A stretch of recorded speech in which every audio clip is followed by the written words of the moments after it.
of positron is same as that of electron, but positron carries positive charge. It is similar to electron, but electron carries negative charge, whereas positron carries positive charge. When it comes to neutrino, it is denoted as muon. It is very similar. It is a neutral particle having almost no mass. Antineutrino is the same. It has less mass. Okay, antineutrino is denoted as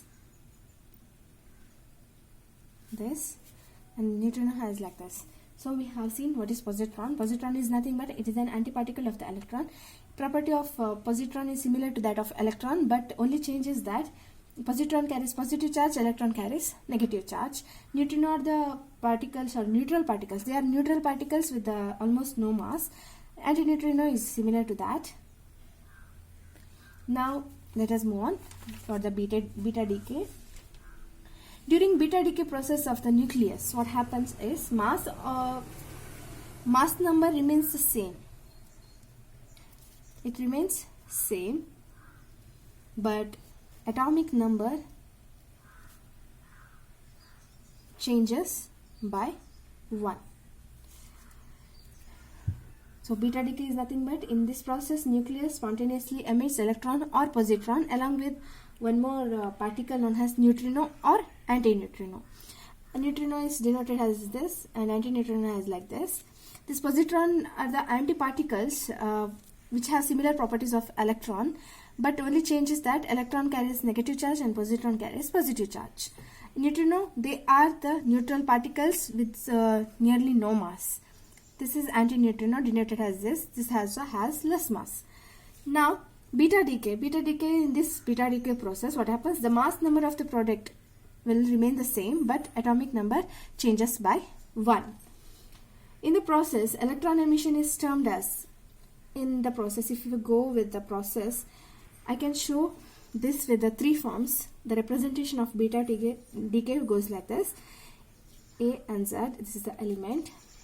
It undergoes beta decay, changes by 1 electron will be there and 1 antineutrino.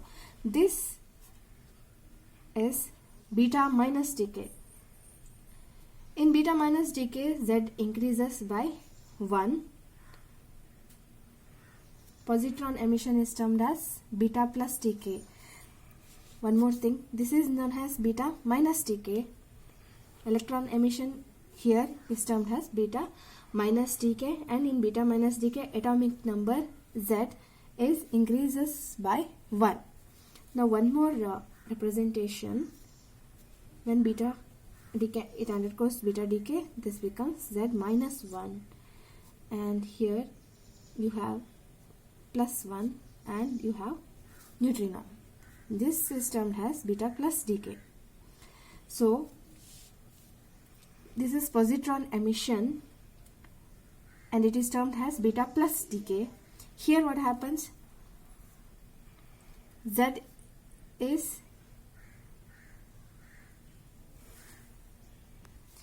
this is beta plus decay. Here it is atomic number is decreased by 1, and one more beta decay takes place. Here gives Ez minus 1 plus neutrino. This is known as electron capture. Here electron capture means either electron or positron. Okay, now let us see this. In the first thing, this is beta minus decay. In beta minus decay, an antineutrino is emitted along with the emission of electron-like particle. It is a conversion of neutron to proton. It is a conversion of neutron to proton. Okay, this can also be represented as neutron. It is converted to proton with antineutrino and electron. Now, in case of beta plus decay, it also gives neutrino along with the emission of positron like a particle, that is this. In this process, here proton is converted to neutron or you can once again you can represent it this as proton gives neutron, electron plus and neutrino. In this, there is electron capture. In electron capture, a neutrino is emitted along with the absorption of electron. Along with the absorption of electron, here absorption process takes place. Absorption of electron, that is E minus you have here. Now what electron capture means? Electron capture is nothing but proton inside the nucleus. The nucleus consists of protons and neutrons, everyone knows it, right? So the proton inside the nucleus, if it's the nucleus, proton inside the nucleus absorbs one of the electron from the inner shell. So every nucleus has various energy levels, right? Those discrete levels may be taken as the shells. It may be like this. It's a rough figure, okay? So inner shell of the atom, which gets converted into neutron and remains inside the nucleus as well. It will not come outside. It will be remaining inside the nucleus. That process is known as electron capture. Once again, I'll repeat. Proton inside the nucleus. What happens inside the nucleus? It absorbs one of the electron from the inner shell itself. Inner shell. So there will be shells you have seen in your chemistry classes, K shell, L shell, M shell. So such shells will be there in every atoms. So what happens here? Proton inside the nucleus, it absorbs the electron of the inner shell and remain in the nucleus itself, where it converts neutron. This proton is converted into neutron here. This process is known as electron capture. Now let's get an example for each of the process, that is beta minus decay, beta plus decay and electron capture. Let us see the example. Then for beta minus decay, let us take an example.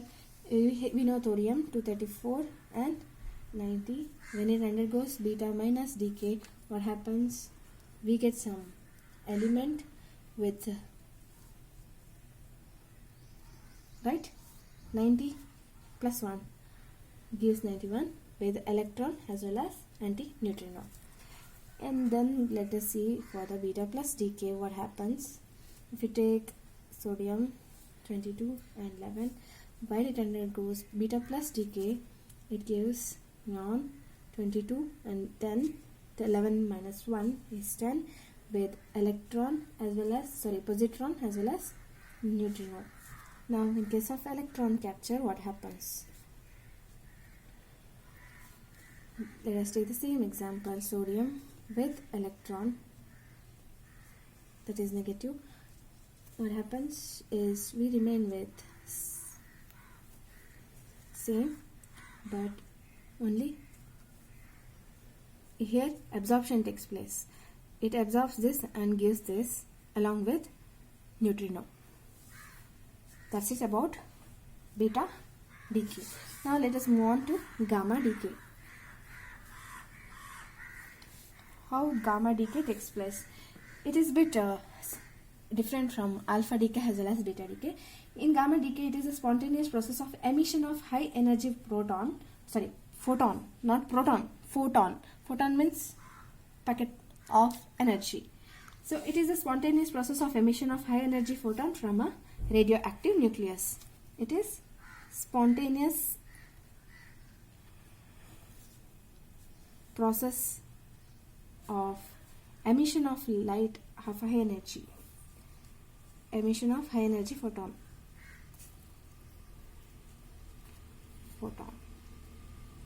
from a radioactive nucleus. When a radioactive nucleus emits alpha or beta particles, the donor nucleus excited to the higher energy state.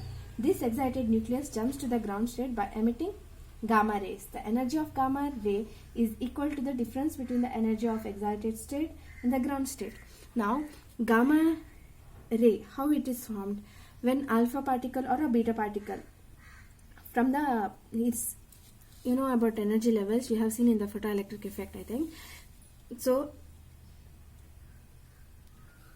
when a alpha particle or a beta particle in those radioactive nucleus which emits alpha or beta particles, the daughter nucleus excited to the higher energy state.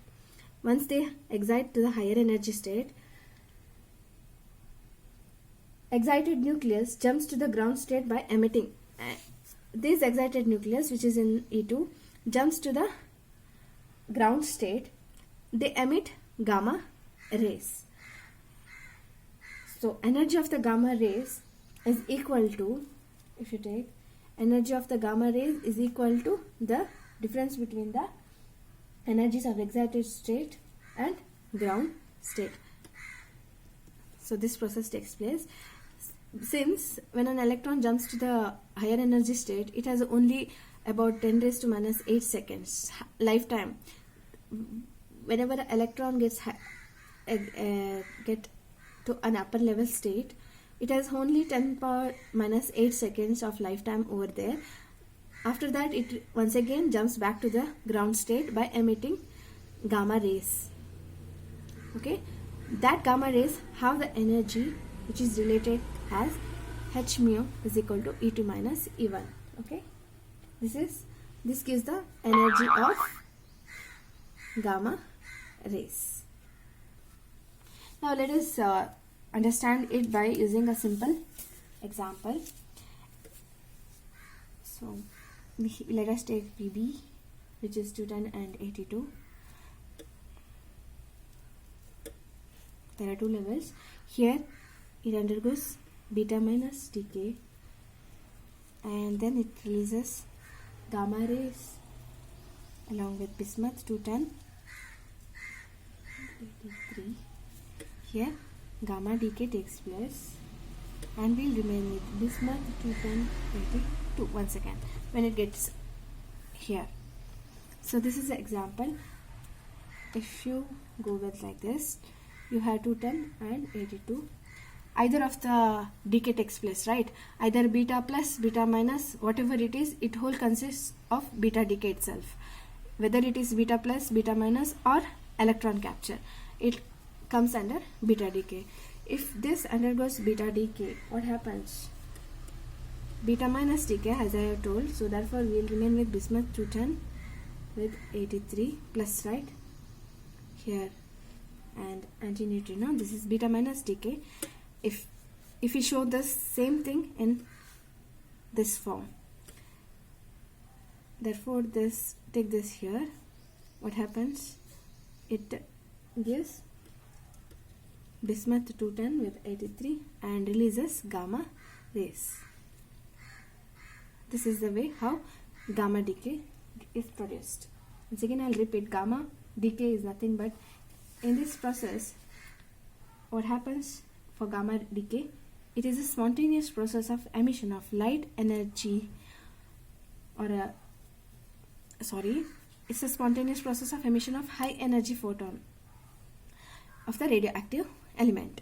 So energy of gamma rays is given as this way, because whatever radionucleus emits alpha or beta particles, the daughter nucleus in the higher energy state jumps back to the ground state by emitting gamma rays, and these gamma rays have the energy equivalent to this. This can be illustrated in this example. If you take this element, beta decay occurs and then it emits gamma rays. That can be shown in this form, that is it can be represented here. This undergoes beta minus decay, we have seen in beta decay this, and later the product formed here, it undergoes electron jumping, right, jumping to the ground state, and will get emitted with a gamma ray. That's it.